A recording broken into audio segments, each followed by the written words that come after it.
올해표 할까요? 같이 1월 한 달 동안 우리 마음에 담고 새기면서 큰 소리로 2번 하겠습니다. 시작. 다시 말씀을 붙잡고 행함으로, 다시 말씀을 붙잡고 행함으로. 아멘.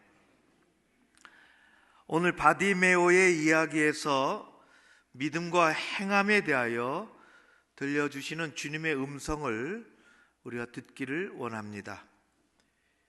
바디메오, 성경에는 바 이름 앞에 바자가 붙은 사람들이 꽤나 있습니다.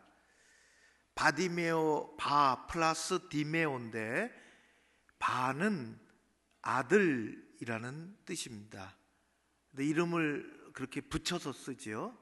디메오의 아들, 바요나 시모나 그런 호칭이 있었는데 요나, 바 플러스 요나이고, 바돌로메, 예수님의 12제자 중에 한 사람도 바 플러스 돌로메입니다. 이 바돌로메는, 바디메오는 디메오의 아들이죠. 이 바디메오의 이야기가 마태복음, 마가복음, 누가복음에 다 나옵니다. 잘 아는 것처럼 마태복음은 28장, 누가복음은 24장, 꽤나 길어요. 누가복음은 훨씬 더 깁니다. 한 장의 분량이 굉장히 길거든요. 마가복음은 아주 짧습니다. 장수도 16장 뺏기 되지 않고 굉장히 짧은데, 어떤 이야기들은 마가복음이 아주 자세합니다. 그 전체가 짧은데도 불구하고 지난주에 지붕 위에 4사람 이야기도 굉장히 길죠. 길다기보다 자세합니다. 지붕 위에 4사람이 올라갔다는 것도 거기 나옵니다. 마가복음을 읽는 거예요. 그래서 무슨 이유가 있죠. 그렇게 어떤 것에 대해서 자세하게 하는 것.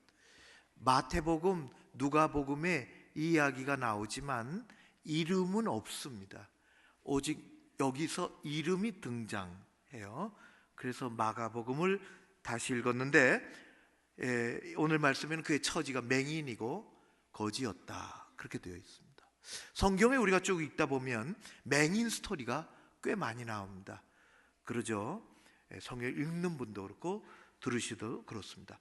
마태복음에 물론 여러 복음서 중첩해서 나오기도 하지만은 마태복음에 예수님이 길 가다가 2 맹인을 만나시면, 다른 스토리죠.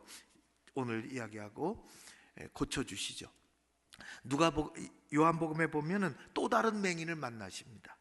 사람의 그때는 조금 상황이 달라졌습니다. 맹인을 두고 사람들이 왈가왈부가 있었어요. 누구 죄 때문에 이렇습니까? 하는 것입니다. 이 사람이 죄 때문에 이렇게 됐습니까? 아니면 부모의 죄 때문에 이 사람이 생고생을 이렇게 하고 있습니까? 예수님의 말씀, 맹인이 된 것은 누구의 죄 때문이 아니다, 하나님이 하시는 일을 드러내려고 하는 것이다, 그렇게 말씀하셨어요. 굉장히 의미가 있죠. 우리는 세상에 살아가다 보면은 자꾸만 남 탓을 합니다. 누구 탓, 자꾸 그런 거예요. 누구 때문입니까? 이 사람 때문 아닙니까? 다른 사람에게 화살을 돌리는 사람들도 있습니다. 이런 일이 있을 때마다 예수님은 철저히 거리를 두셨습니다. 공동체에 살아가면서 매사에 부정적으로 접근하고 하는 것을 우리 조심해야 합니다. 그런 사람이 있으면 가르치든지 가르치지 못하면 피해야 합니다. 예수님은 비록 그 맹인이 사회적으로 큰 불편이 있고 약점이 있다 할지라도, 약점이 있지만은 하나님 아버지께서 그 인생을 통해서 하나님이 하시는 일을 드러내려 하신다고 하셨습니다. 그리고 실로암 못에 가서 씻으라. 실로암 못이 거기서 나오는 거예요. 가서 씻었더니 눈이 밝게 되었더라. 얼마나 멋진 인생 스토리입니까? 정말 멋있지 않아요? 하나님이 하시는 일을 드러내려고 하는 것이다. 그 몸에, 그 마음에, 그 삶에 치명적인 약점이 있다 할지라도 하나님 그것을 바꿔서 하나님이 영광 받으시는 인생으로 만드시려고 하신다는 것입니다. 복음서에는 특별히 예수님과 관련해서 오늘도 그렇지만은 맹인 이야기가 많이 나오지요. 특별히 그 당시에, 그 나라에, 그 시대에, 예수님 그 당시에 특별히 맹인의 비율이 많았을까? 다른 나라에 비해서 맹인의 비율이 많아서 맹인들 그렇게 많이 만나셨을까? 그렇지 않습니다.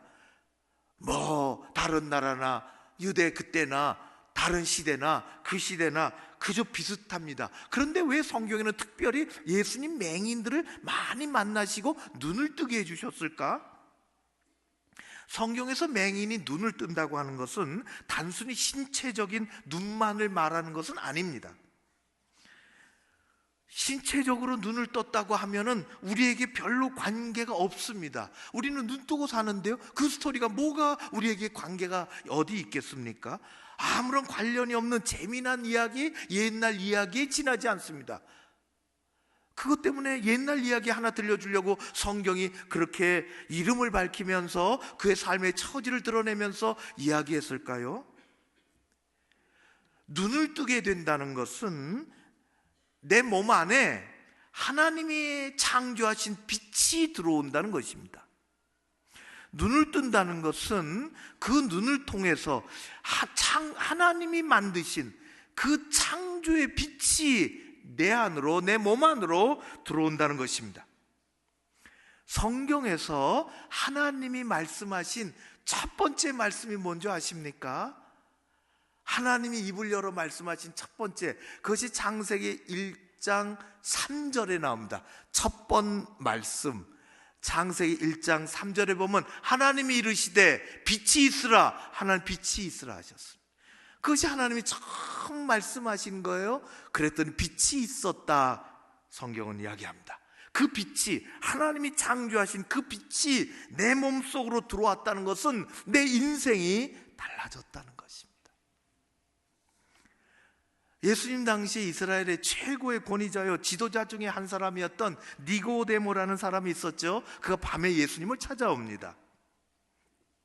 밤에 찾아왔다는 것도 심상치 않아요. 언제 다른 때 한번 얘기하기로 하고, 예수님이 밤에 찾아온 그 사회 속에서 대단히 권위가 있는 그 이름 석자 얘기하면 누구나 다 아는, 삼척동자도 다 아는 니고데모를 앞에 두고 직설법으로 말씀하십니다. 눈을 뜨지 아니하면 하나님 나라를 볼 수 없느니라 말씀하십니다. 영적인 눈, 믿음의 눈이 떠져야 하는 것입니다. 그래야 믿음의 세계가, 하나님의 세계가 보일 수 있습니다. 인생의 많은 경험, 경륜, 관록, 그것은 곧 신앙이 아닙니다. 영적인 눈이 떠져야 인생의 경험, 경륜, 관록이 있다 해도 그런 사람 니고데모를 앞에 두고 하셨던 말씀처럼 눈이 떠져야, 영적인 눈이 떠져야 우리는 믿음의 세계를 볼 수 있고 하나님 나라를 볼 수 있는 것입니다. 그런 은혜가 우리 교회 여러분들에게 있어지시기를 주의 이름으로 축원합니다. 바디메오는 맹인이요 거지였습니다. 그 시대, 그 사회에서 밑바닥을 사는 사람입니다. 맹인이라고 다 그런 건 아니겠죠.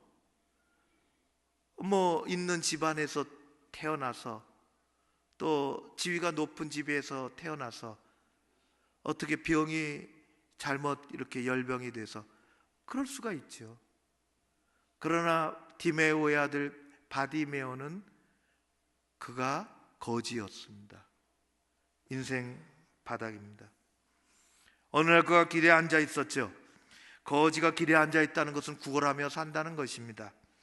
구걸하며 사는 거린에게 가장 좋은 장소가 있는데 그것은 사람들이 많이 지나다니는 곳입니다. 그날도 그가 길에 앉아서 사람들이 많이 지나다니는 길목에 앉아서 사람이 던져주는 동전 한 입을 기다리고 있는데 여느 때와는 달랐습니다. 사람들이 많이 지나다니는 것이 아니라 무리가 웅성웅성하면서 느리게 그 무리가 지나가는 것을 귀로 듣고 알게 됐습니다. 그 자리는 운명의 자리가, 그날 그 자리는 바디모의 운명을 바꾸는 자리가 되었습니다. 그날따라 유난히 많은 사람들이 지나가는 것이 아니라 웅성거리고 무리가 돼서 가는데 앞을 보지 못하지만 귀가 발달한 바디메오의 귀에 들리는 한마디가 있었는데 나사렛 예수라는 말이었습니다.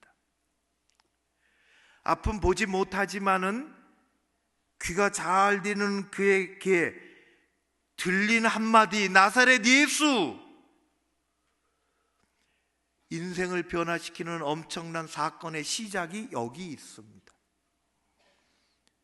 웅성웅성하는 소리, 수근수근거리는 그 많은 소리 가운데 나사렛 예수! 그 말을 들었습니다. 세상에 웅성웅성거리고 잡음 많은 속에서 살아가죠. 우리는 생명의 이름, 예수의 이름을 들어야 합니다. 여러분, 교회에 와서라도 세상에서는 더 힘들어요. 세상에 많은 이야기들이 있기 때문입니다. 그 가운데서 나사렛 예수, 생명의 이름 나사렛 예수를 듣기는 쉽지 않습니다. 사랑하는 성도 여러분, 교회에 와서라도 웅성웅성 수근수근 몇 사람 모여 소리내는 그런 것에, 그런 소리에 귀를 막고 예수 이름, 생명의 이름 들려오도록 귀를 여시기를 주의 이름으로 축원합니다. 나사렛 예수, 그 이름이 들려와야 합니다. 세상에서는 들을 수가 없어요. 교회에 와서라도 교회 예배 하나면 족합니다. 그러나 현실적으로 회의가 있어요. 이견도 있죠. 다툼도 있습니다. 그러다 보니 자기 의견과 주장은 있지만 예수 이름이 그 가운데 없습니다. 조심해야 합니다. 바디메오는 밑바닥 인생을 사는 소경이요 거지였지만 예수 이름을 들었습니다. 그는 움직이는 군중의 그 중심을 향하여 그분이 듣도록 반사적으로 소리를 질렀어요. 사람들이 시끄럽다고 질책하고 만류하는데도 소리를 질렀습니다. 그분이 들으시도록 말입니다.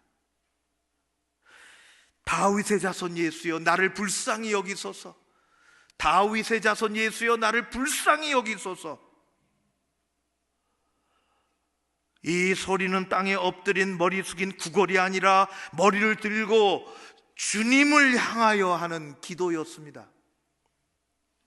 구걸은 사람을 향하는 것이지만은 기도는 하나님을 향하는 것입니다.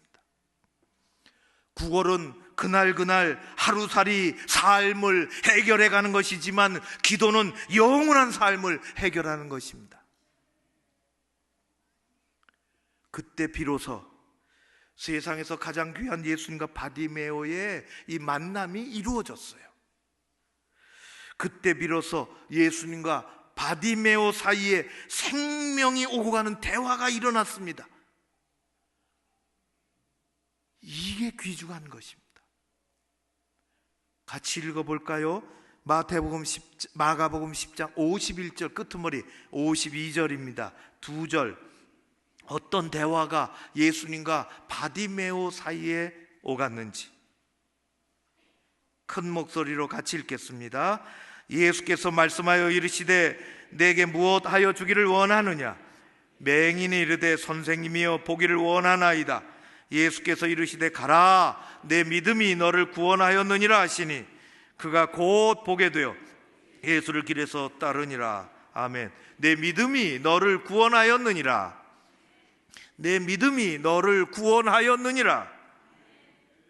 도대체 예수님은 어떤 믿음을 보시고 어떤 믿음을 보셨기에 그 믿음이 너를 구원했다고 말씀하셨을까요? 궁금하지 않으십니까? 저는 궁금합니다. 그 믿음을 갖고 싶지 않으십니까? 우리 모두는 그 믿음을 가져야 됩니다. 핵심을 알아야죠. 예배 생활, 종교 생활에 노출되는 시간의 길이가 우리의 믿음을 좌우하는 것이 아니라 예수님이 보셨던 그 믿음을 소유하는 것이 우리의 믿음을 좌우합니다. 우리는 겉으로 드러난 것을 따라가는 것이 아니라 근본 핵심을 잡아야 됩니다. 그래야 우리 믿음이 제자리 걸음하지 않습니다. 그래야 우리는 세월을 따라서 믿음도 커지는 것이에요. 내 믿음이 너를 구원하였느니라. 그 거지를 향하여, 맹인을 향하여 내 믿음이 너를 구원하였느니라. 그는 어떤 것을 보여줬을까요? 성경은 달리 얘기하지 않습니다. 오묘하고 이상하고 그런 게 없습니다. 그가 주님을 향하여 벌떡 일어나 도와달라고 소리를 치는 것입니다. 그것이 바디메오가 할 수 있는 가장 큰 믿음의 행함이었습니다. 내 믿음이 너를 구원하였느니라. 주님을 향하여 벌떡 일어나서 도와달라고, 긍휼히 여겨달라고, 불쌍히 여겨달라고 바디메오가 할 수 있는 믿음의 가장 큰 행함이었습니다.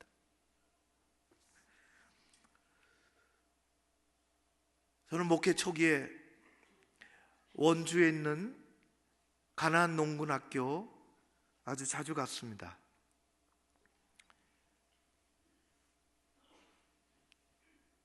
그 문막에 이렇게 남서쪽으로 산등성이 쭉 따라서 고즈넉하게 거기 위쪽에는, 아래쪽에는 가나안 농군학교고 위쪽에는, 그 조금 위에는 가나안 농군학교의 기도원이 있습니다. 성도원이라 거기를 갔죠. 굴이, 거기 개인 기도굴이 있고 개인 기도굴에서 기도하다가 봄날에 그 나자막 해가지고요, 햇빛이 쫙 이렇게 들면 나와서 바위에 걸터 앉으면은 얼마나 행복한지 모릅니다. 그래서 말씀 준비하다 그 생각이 나서 이 봄에 한번 다시 가보고 싶습니다. 허리가 잘렸어요. 고속도로가 나는 바람에. 아래쪽에서는 구호 소리가 납니다. 운동장에서도 나고 말이죠. 구호, 훈련받는 사람들이에요. 가나안 농군학교가 정한 근로봉사 희생이라는 이념 아래서 여러 단체들이 훈련을 받습니다. 한참 때는 우리나라 대기업에서도 중기업에서도 임원들도 가고 훈련받아요. 한 주, 두 주 그렇게 국가 공무원도 가서 또 여러 사회단체도 가서 훈련받습니다. 임직원들도 굉장한 훈련 코스가 있죠. 심지어는 외국에서도 훈련 받으러 옵니다. 부처에서 장관도 와서 훈련, 제3세기지만 그래 와서 훈련받고, 언젠가는 절에서 승려들이 단체로 왔대요. 한 보름 동안 훈련을 받고, 훈련을 거의 다 끝내갔을 때 이 훈련을 다 받고 나는 어떤 승려가 하나 알게 됐다고 얘기했다는 것입니다. 기독교와 불교의 차이를 알게 됐다. 나는 불가에 있으면서 평생 앉아있는 불상은 봤지만은 서 있는 불상은 한 번도 못 봤다. 앉아있는데 기독교는 가만히 앉아있지 않고 일어서서 움직이더라 하는 것을 알았다는 것입니다. 참 그 승려가 잘 깨달은 것 같아요. 벤자민 프랭클린은 이런 말을 했습니다. 일어나서 일하는 농부가 앉아서 말만 하는 신사보다 귀하다, 그렇게 얘기했습니다. 야고보서 2장 22절에 이렇게 말씀하지요. 네가 보거니와 믿음이 그의 행함과 함께 일하고 행함으로 믿음이 온전하게 되었느니라. 그 행함은 온전한 믿음에서 나오고 믿음은 행함으로 증명되는 것입니다. 우리 주님의 말씀이 오늘 거지, 소경, 바디메오를 통해서 주시는 말씀이 그것입니다. 그는 행함이 있는 믿음을 보여주었습니다. 이 세상의 수많은 사람들은 이런저런 삶의 경험 속에서 아니면 교육 가운데서 얻은 체득된 신념을 가지고 삽니다. 세상에는 신념이라는 말이 있다면 교회에는 신앙이라는 말이 있습니다. 사회에서 신념은 대단히 필요한 것입니다. 꼭 있어야 하는 것입니다. 그러나 신념과 신앙은 전혀 다른 것입니다. 신념, 화면을 보실까요? 신념은 한자로 쓰면 이렇습니다. 믿음, 신, 생각, 념입니다. 그 뜻은 굳게 믿는 마음입니다. 굳은 신념을 갖고 살아가면 그 사람의 행동이 결정되고 삶이 달라지기도 합니다. 굳은 신념은 참 좋은 것입니다. 어떨 때는 난치병, 불치병을 이기게 만들기도 하고 좌절된 사람을 일으키고 실패한 사람을 다시 도전하고 성공적인 인생을 만들기도 합니다. 대한암협회에서 10여 년 전에 암 진단을 받고 이제 막 치료를 시작하는 그 즈음에 환자와 가족들이 알아야 할 조언, 아주 귀중한 조언 7개를 이야기했습니다. 인터넷에 찾으면 7개가 나옵니다. 이제 암 치료를 받아야 하는 환자 그리고 그 가족들 7개 알아두십시오. 첫 번째, 그러고 나와요. 첫 번째, 나을 수 있다는 확신을 가지십시오. 두 번째, 부작용을 두려워하지 마십시오. 세 번째, 치료 중에는 열심히 먹으십시오. 네 번째, 새로운 삶의 방식을 디자인하십시오. 다섯 번째, 의료진을 만날 때에는 항상 질문 목록을 준비하십시오. 여섯 번째, 경험자의 체험담을 잘 귀담아 듣고 담당 의료진과 상의하십시오. 일곱 번째, 소중한 지금 이 순간을 낭비하지 마십시오. 이 얼마나 귀중한 조언인지 모릅니다. 그 중에 첫 번째가 뭡니까? 1번이 나을 수 있다는 확신을 가지십시오. 그것입니다. 확신, 신념, 의지, 치료에 아주 중요합니다. 매우 긍정적인 결과를 가져옵니다. 이는 병뿐만 아니라 우리 생활의 모든 면에서 마찬가지입니다. 좌절과 실패 속에서 신념과 의지를 불태워 아름다운 삶의 반전을 이루어낸 사람들도 많이 있습니다. 이런 신념의 핵심이 뭡니까? 사람이 마음먹기에 달렸다는 것입니다. 신념도 필요하고 중요하지만 그러나 그리스도인에게 중요한 것은 이 신념을 넘어선 신앙입니다. 신념도 중요하지만 신념을 넘어선 신앙입니다. 신념은 믿음, 신, 생각, 념이 붙었는데 신앙은 뭐냐? 앙 하나가 다르죠. 믿음, 신, 바라봄, 앙입니다. 믿고 굳게 믿고 바라본다는 것입니다. 뭘 믿고 뭘 바라본다는 것입니까? 하나님을 믿고 하나님을 바라보는 것입니다. 신념은 그 믿는 바 근거가 내 마음에 있지만 신앙은 그 믿는 바 근거가 바라보는 하나님께 있습니다. 신념은 자신의 강한 의지가 있지만 하나님은 성경에 너의 그 인간적인 의지, 신념을 먼저 버리라고 말씀하십니다. 신념은 모든 것이 마음먹기에 달렸다고 말하지만 신앙은 모든 것이 하나님께 달려있다고 고백합니다. 신념은 나는 할 수 있다라고 주장하지만 신앙은 하나님 안에서 나는 할 수 있다고 고백합니다. 빌립보서 4장 13절의 말씀이 그것입니다. 내게 능력 주시는 자 안에서 내가 모든 것을 할 수 있느니라. 우리는 신념을 넘어서서 궁극적인 하나님을 바라보는 믿음, 신앙을 가지고 있어야 합니다. 우리의 생활에 신념이 필요하지만 그 신념은 우리의 죄를 용서해 주지도 못하며 우리를 구원해 주지도 못하고 우리의 영적인 눈을 뜨게도 못하는 것이고 우리의 신앙을 근본적으로 바꾸지도 못합니다. 사회에서 오래 살다 보면 신념이 굳어집니다. 개인의 경험에 통한 교육을 통한 개인 신념이 생기죠. 그것이 나쁜 것은 아닙니다. 그러나 그것이 교회 생활로 막바로 그냥 들어오면 교회에서 갈등이 생깁니다. 예수 바깥에서의 신념과 예수 안에서의 신앙이 부딪히게 되어 있습니다. 개인 신념을 가지고 교회 생활을 하면 자기 주장이 아주 강해집니다. 생각하는 바 주장이 강해지면 큰 오류가 생기지요. 그렇게 되면 공동체 다른 사람들이 힘들어지고 결국은 하나님이 하시고자 하는 일, 하나님이 하시고자 하는 일이 드러나지 않습니다.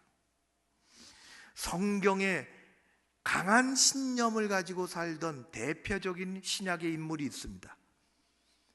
그 사람이 사울입니다. 그는 자기 의가 강한 신념의 사람이었습니다. 그러나 그 신념이 어느 날 찾아오신 예수 그리스도 주님으로 말미암아 다메섹 길바닥에 내동갱이 쳐졌습니다. 우리의 행함이 있는 믿음 생활의 많은 부분은 내 주장을 관철하는 것이 아니라 순종하고 섬겨야 되는 것입니다. 내가 중심이 아니라 하나님이 중심이시고 하나님을 바라보기 때문에 그렇습니다.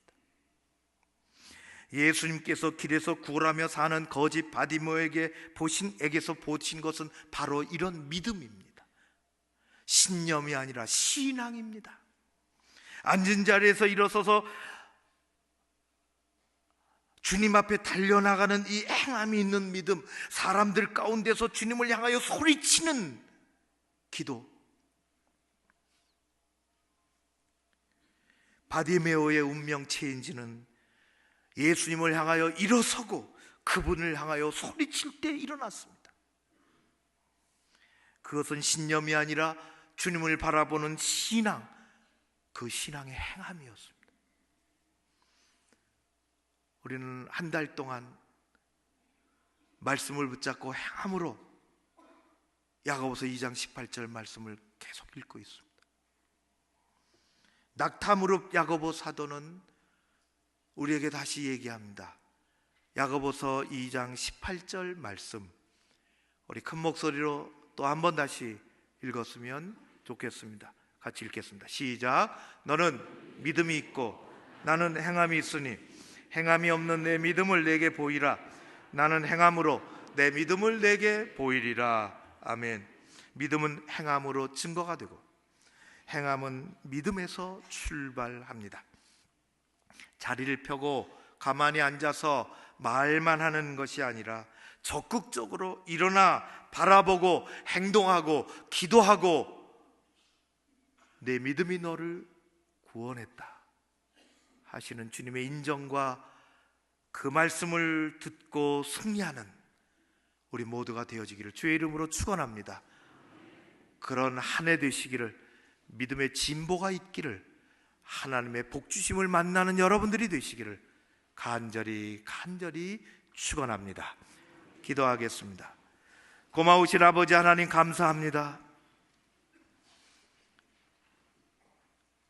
세상에 살다 보면 의지도 생기고 듣는 이야기로 생각도 굳어지고 또 교육으로 내 길을 보게 되지만 우리는 신념 이전에 하나님을 바라보는 신앙으로 사는 사람들, 바디메오가 보여줬던 그 귀한 신앙의 행함을 통하여 주님 앞에 더 가까이 나아가고 작은 일이라도 섬기고 순종하고 행하고 복을 누리는 우리 모두가 되게 하여 주시옵소서.